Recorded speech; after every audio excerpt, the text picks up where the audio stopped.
Welcome to the Chairman's Perspective Podcast. Welcome to the Chairman's Perspective. I'm your host, Mark Billingsley, Chairman of the Shelby County Board of Commissioners. My hope is that the Chairman's Perspective provides useful information about your Shelby County government and the people, organizations, and programs that make our community unique. I'm really excited to have Jen Andrews, CEO of the Shelby Farms Park Conservancy, the biggest urban park in America, on the show today. You won't want to miss any part of the show. We'll be right back on the Chairman's Perspective, powered by the KUDZUKIAN Network. Inside 901. Inside 901. I am your host, Lieutenant Anthony Buckner. Here on Inside 901, we will unpack the vision of Shelby County Sheriff Floyd Bonner and the various divisions of the Shelby County Sheriff's Office. We have a racial profiling policy at the Sheriff's Office. We are here to it. We expect our officers to adhere to it. Uniform patrol that provide police services to unincorporated Shelby County. Inside 901. KUDZUKIAN! The Chairman's Perspective on the KUDZUKIAN Network. I am super excited to be with Jen Andrews, the CEO of the Shelby Farms Park Conservancy. Jen is a friend, a community leader. I've had the pleasure of serving on the board of directors for the Shelby Farms Park Conservancy. Jen, you were hired in 2006 as the first employee, then called the Shelby Farms Park Alliance, and rose to become the director of development. You led communications. You worked with other philanthropists to develop the park's brand and leading the organization on a $70 million capital campaign. And now, a decade later, at the young age of 32 years old, became Shelby Farms Park's real leader. And it is such a pleasure to be with you today. It's such a community asset. Describe it, because when you think about, and I'm not trying to pick on your age, but you're a young leader and you have done so much in such a short period of time.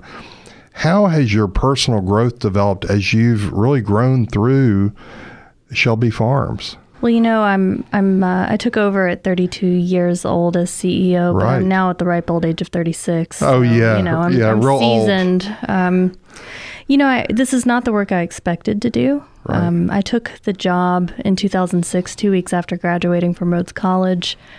I studied literature. I thought I would be in the world of academia as a literary critic, and I got involved at Shelby Farms Park, and I wanted to do something community focused, as I was taking a couple of years before graduate school, needed to earn some money to pay for it. And once I got involved, I recognized pretty quickly that it's special work, because the harder you work and the more you commit, the better the results are, and you can see them right outside your window. And that's not true for many professions. I feel very lucky in that way. Plus, we had to figure it out as we went. My boss at the time, my predecessor, Laura Morris, who really led the vision for this project, you know, she and I were working together. She was a volunteer at first before she became an employee.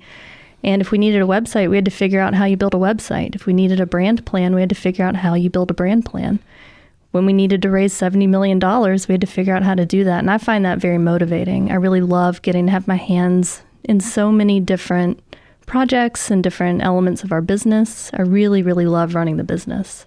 I am absolutely amazed at the professionalism of your staff.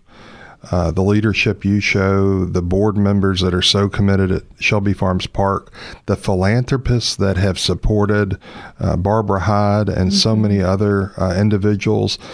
For some people who may be listening, I don't know how you can know what Shelby Farms Park Conservancy is, but can you just share with us, for people who may be listening outside the area, what is Shelby Farms Park? How many visitors, activities, assets? Shelby Farms Park is 4,500 acres of urban parkland inside the city of Memphis. It's really unrivaled by any other park in its scope and scale in the country. And because the park is so big, it's uniquely positioned to offer a huge variety of activities, from small and intimate activities to really grand scale of activities, huge community events, solo hikes out in the middle of the forest where you feel like you're totally alone, right? To being together with thousands and thousands of people celebrating at a music festival or a community event. We have large-scale activities like horseback riding, mountain biking. There's a BMX track for kids. We have one of the greatest playgrounds in the world that we built in 2011. We've got more than 20 bodies of water that are available for fishing, kayaking, canoeing, stand-up paddle boards. We've got more than 40 miles of paved and unpaved trails that you can ride depending on whether you want to be an adventurer and explore a trail in the woods or you want to walk on a beautiful promenade around the lake. We've got a water playground, and I feel like I'm leaving a lot of things out, but that's sort of my point, is that there's so much to do at Shelby Farms Park. Anyone can have an adventure there. It's there for everybody. There's something for everyone to do. We also manage and operate the Shelby Farms Green Line, which is a 12-mile urban trail that was built on a former rail bed. It's a Rails to Trails project that runs from Midtown Memphis to the park and then out east to Cordova. You're listening to the Chairman's Perspective. I'm so happy today to be talking about Shelby Farms Park. A brief history for people that don't know the history of the park and the Green Line. Shelby Farms Park is unique in a lot of ways, and one of them is its interesting beginnings. The reason that the land exists as one fairly contiguous piece of property is because it was the home of the Shelby County Penal Farm from the late 1920s through the 1960s. And if you look at the landscapes today, in many of them you can still see the way that the farmland shaped the landscapes, the berms, the ditches, things like that. It's a very interesting history. The city was really built around the river at the time, and then over the years began to grow eastward. And so, the park was for a long time under threat of development. As the city grew, smart developers looked at the property, which was then declared surplus by the county, and thought, well, maybe this should be a housing community or a racetrack or an atom smasher or a wildlife park. Anything you could imagine was proposed, but citizens rose up and protected the park until it could be handed off to us, and we got a conservation easement for the property, and then partnered with Shelby County and the County Commission to develop a management agreement where everything belongs to the public, including the things that we've privately raised money to build. We donate it all to the county, but we manage and operate it on behalf of the county. There's a lot of wildlife in the park. What are some of the things that people may happen across at Shelby Farms Park? Oh gosh, really so many different animals. This time of year, you will see a ton of deer, a lot of deer in the park. We have a lot of rabbits, voles, mice, squirrels, those kinds of things, raccoons, skunks. Do you see foxes? Sure, we have foxes. We even have bobcats, although, Do you really? They're pretty good at hiding, so you don't see them too often, but I have seen one myself. There are wild turkeys in the park. There are coyote, and we have a herd of buffalo. Wow. I've heard there's a new addition to the buffalo. We are so excited. Tell us about this. This is pretty cool. This is very late in the season to have a baby buffalo, so to say it was a surprise is an understatement, but nothing makes us more excited on the staff team than when we have a newborn baby buffalo. Buffalo are such incredible animals, and we love that they're at the park and that they've become our mascot and our icon because they're such a symbol of perseverance and hardiness. The history of the buffalo in America is a fascinating topic, but that's a different podcast, I think. Did you, I have to ask you, the buffalo are so large, did you know that you had a buffalo that was pregnant? No, we almost never know. A couple of our rangers who have experience and training in wildlife management and who spend a lot of time with the buffalo sometimes can tell, but usually you can't. It's very difficult to even tell the difference between the boys and the girls. Wow. So we're so excited. The buffalo was born on the opening night of Starry Nights, our holiday night show. Gosh. So we have named him or her Starry. Wow. Well, we're visiting with Jen Andrews, CEO of Shelby Farms Park Conservancy. Let's take a 30-second break, and we'll be right back with more on the Chairman's Perspective.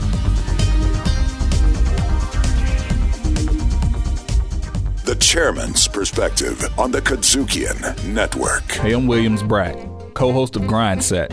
The insight you gain from us and our guests will motivate you to take the leap into entrepreneurship. Make sure to check us out on Spotify, Apple Podcasts, TuneIn, Stitcher, or your favorite podcast provider. Grind Set on the KUDZUKIAN Network. KUDZUKIAN!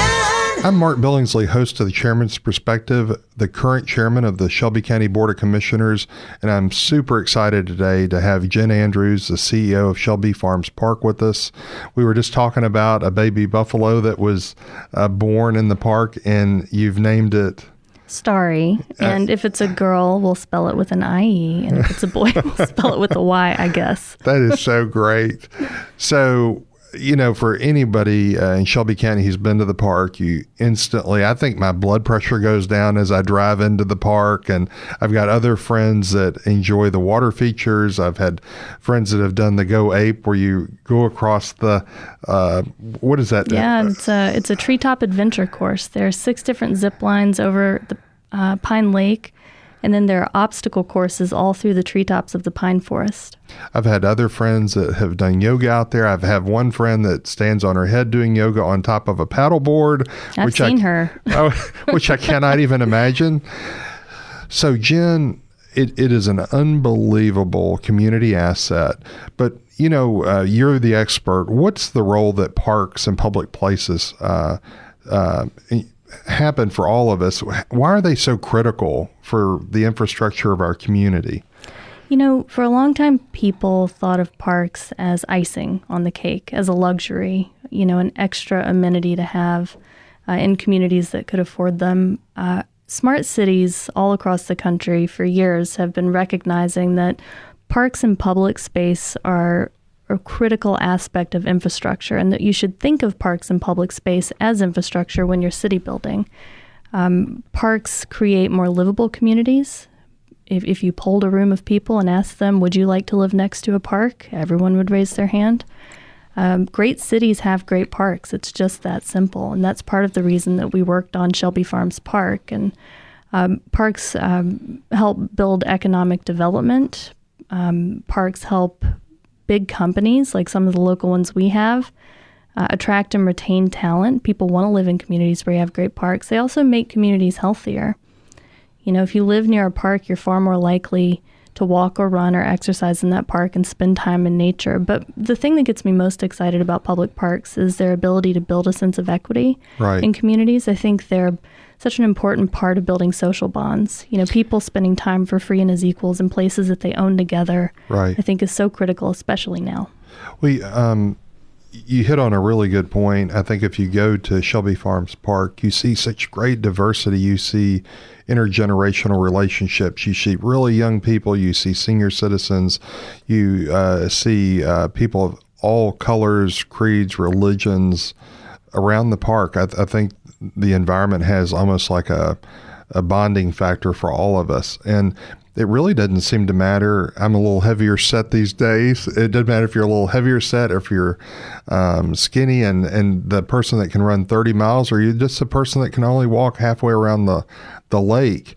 It seems like no matter where you are in your health and wellness journey, there's something at Shelby Farms, because it seems, again, like I just see all levels of athletes, as well as people who may even pull the walker out of the trunk and do the walker around the lake. Sure.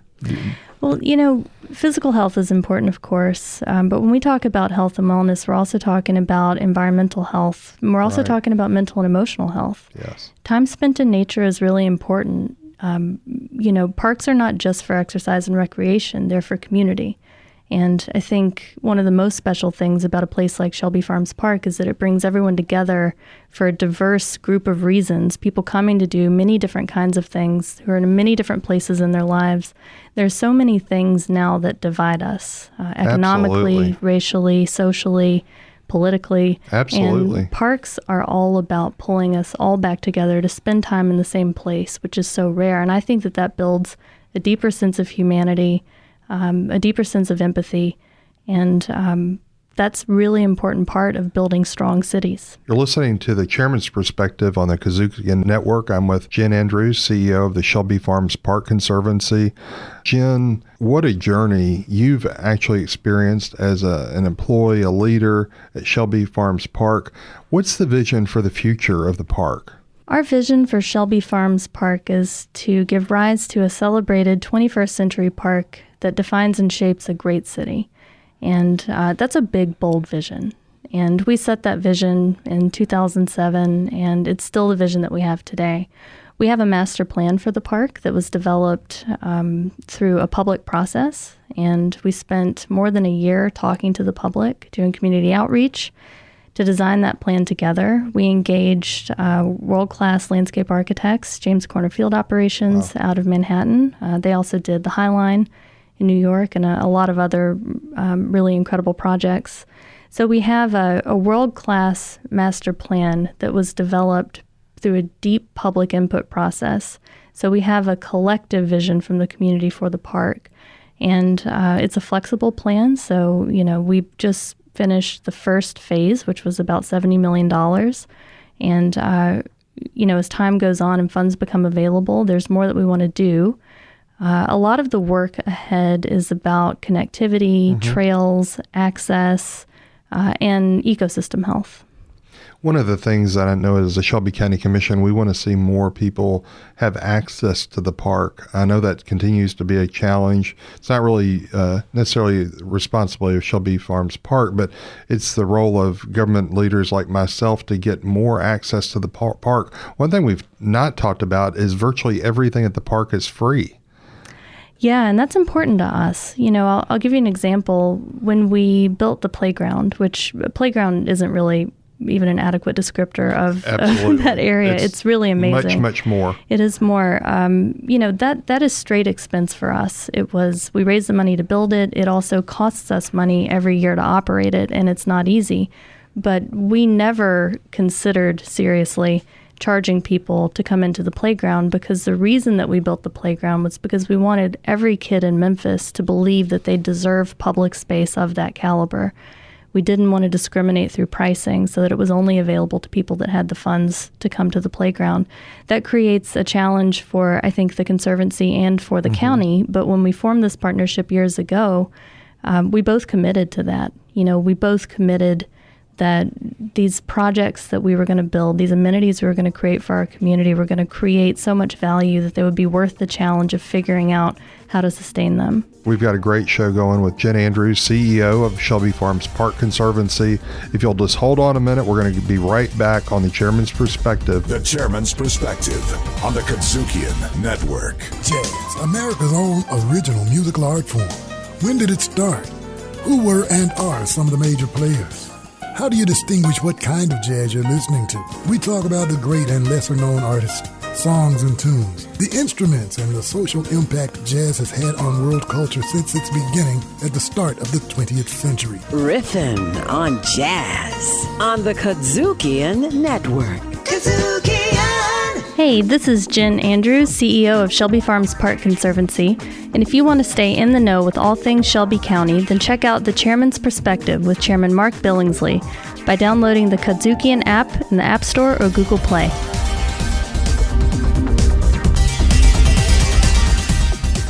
We're back on the Chairman's Perspective, and I'm really excited today to have Jen Andrews, CEO of the Shelby Farms Park Conservancy. It's been a great discussion so far. So much of the work at Shelby Farms Park doesn't happen without fundraising. I think a lot of people have the perception that government funds Shelby Farms Park. Most of us who are lay citizens say, well, our parks are provided by our city or county.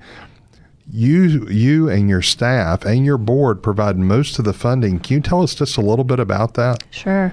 We actually are responsible for raising or earning 83% of the funds every year that it takes to operate the park, and we operate on a very tight budget.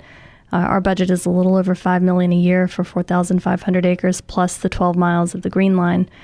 We've got about a little under 50 full-time staff members and about that many seasonal.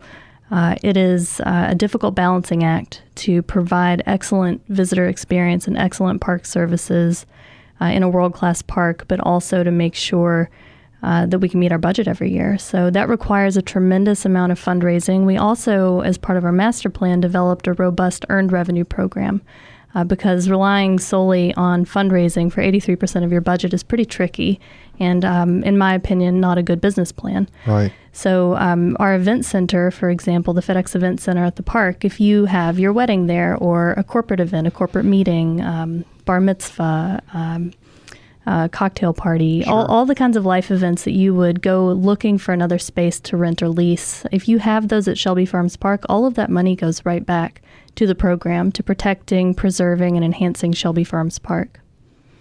It's amazing.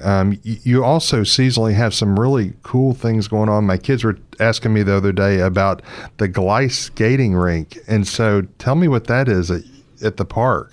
Well, we every holiday season, we have an event called Starry Nights, this year presented by International Paper. And it's a drive-through holiday light show. A few years ago, we added a holiday village to the experience so that it's more than just driving through. You come in, you can get your photos made with Santa. You can have hot chocolate and s'mores over an open fire. There's a petting zoo, camel rides. And this year, we added a really amazing element called Gleis skating. This is set up on the lawn at the visitor center where you can skate overlooking Hyde Lake. It's pretty special. This is not ice, though. It's a completely environmentally sustainable product, which is important to us. One of our team values is to be leaders in the area of sustainability and environmental conservation. The Gleis rink is made out of heat-pressed polymers, sort of a plastic. Wow. And it comes in big rectangles, and you piece it together like a puzzle. And it's slippery. It's not quite as slippery as ice, but almost. And then you go skating on it. And the cool thing is it takes no water or no power to operate this facility. A traditional ice skating rink it requires a tremendous amount of water and then power to keep it frozen. So we avoid that. Plus, after the 20-year life cycle of this particular rink, they'll melt it down and make another rink out of it. So there's zero waste associated with it.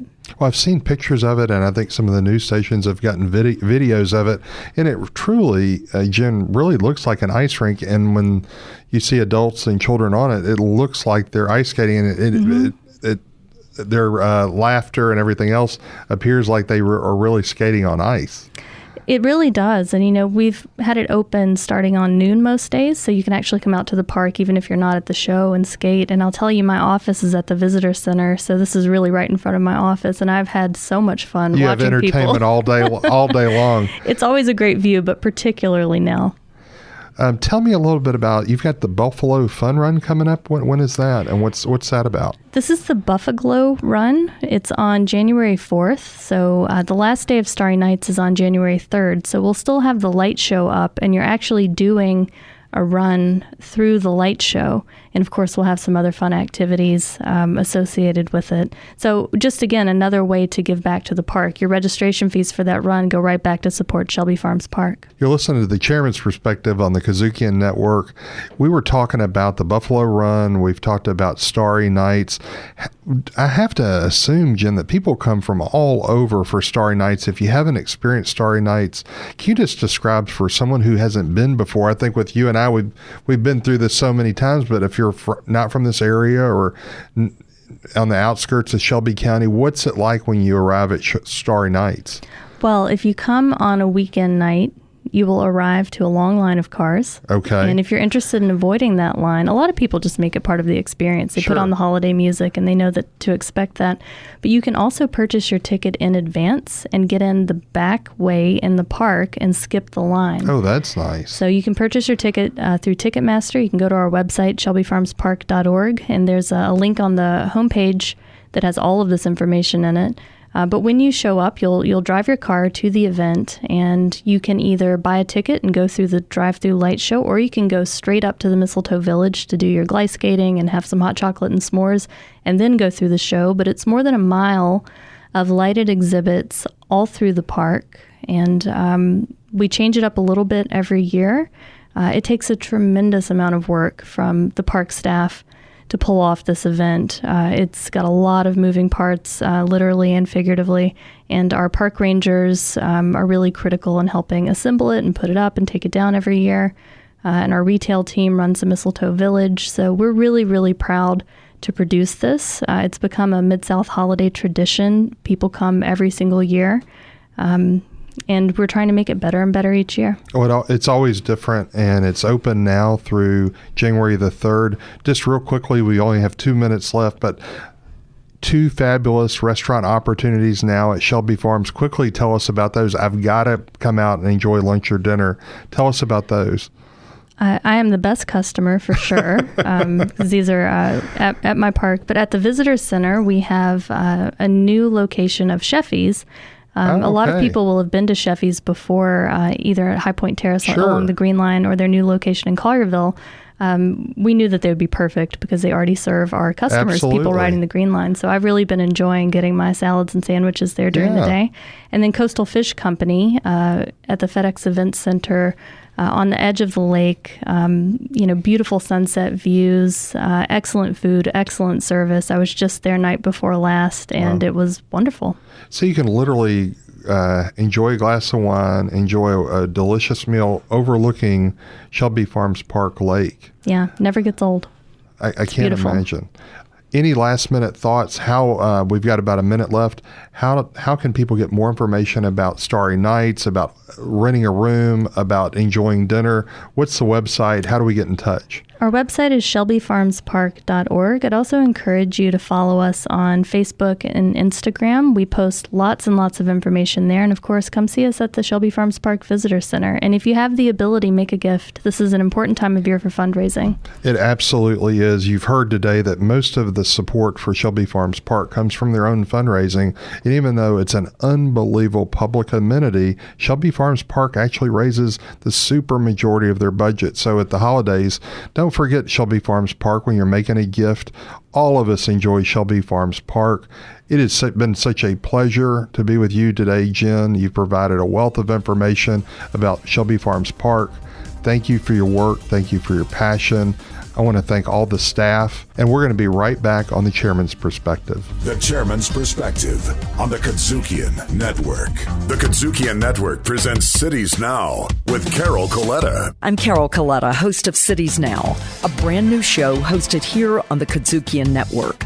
With Cities Now, we want to help listeners make smart decisions for their cities. Pittsburgh, Pennsylvania. Little by little, the city is rebuilding itself with businesses such as urban farms and breweries. We'll interview the sharpest people on the thorniest issues facing cities now. Cities Now, part of the KUDZUKIAN Network.